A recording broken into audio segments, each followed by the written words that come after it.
Last night's debate really illustrated why the polls show that these two candidates are unpopular. There was definitely a sense that Americans weren't really hearing what they needed to hear, particularly with regard to, the questions. Answering the questions would have been great last night, but that didn't exactly happen. One of the big issues that's on the top of the list for a lot of Americans was asked about last night, and that was immigration. Of course, President Trump, he claimed that the border was the safest during his tenure, while President Biden says that he ended Trump's policy of separating families, making it more of a humanities-based cause.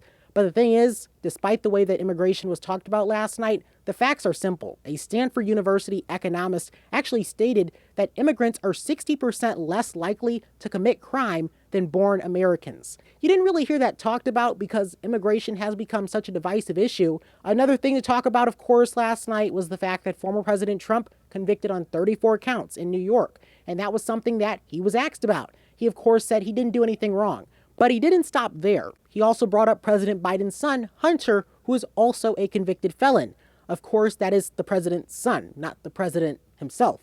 Of course, another big issue on the top of Americans' lists, abortion. President Biden, his campaign has been very clear about this. He himself has been very clear about this, standing behind Roe v. Wade after it was struck down. President Trump, meanwhile, says that President Biden is too extreme and too lenient, saying that he wants to kill babies right as they're out the womb. Of course, that really isn't true and would be very inhumane.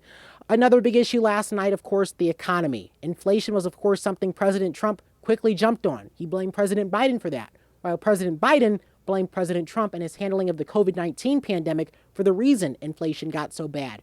And now from the issues to just the things people will be talking about, to put it in a way. President Biden, he really had a hard time getting his words out at different parts of this debate. And this is something that could solidify those thoughts that people have had about him being too old to run. He has addressed this concern on many occasions, saying that he used to be criticized for being the youngest one in the room. That was one of his retorts in addressing that issue. And then, of course, we had President Trump's legal troubles. He's a convicted felon, and that is something that President Biden did bring up at one point. Having sex with a porn star on the night while your wife was pregnant? I didn't have sex with a porn star. These debates, they sometimes can get personal, and that's just one example of how deep they'll go. So to put a bow on last night, definitely wasn't the strongest showing by either candidate. The Biden campaign confirmed that President Biden, he had a cold, and then, of course, President Trump, who also at some points struggled to answer the question. And that is something that, of course, both candidates, they tend to struggle with every now and then. We will see what September's debate will hold, but of course, last night, not the best one. Reporting in Toledo, I'm Jaden Jefferson.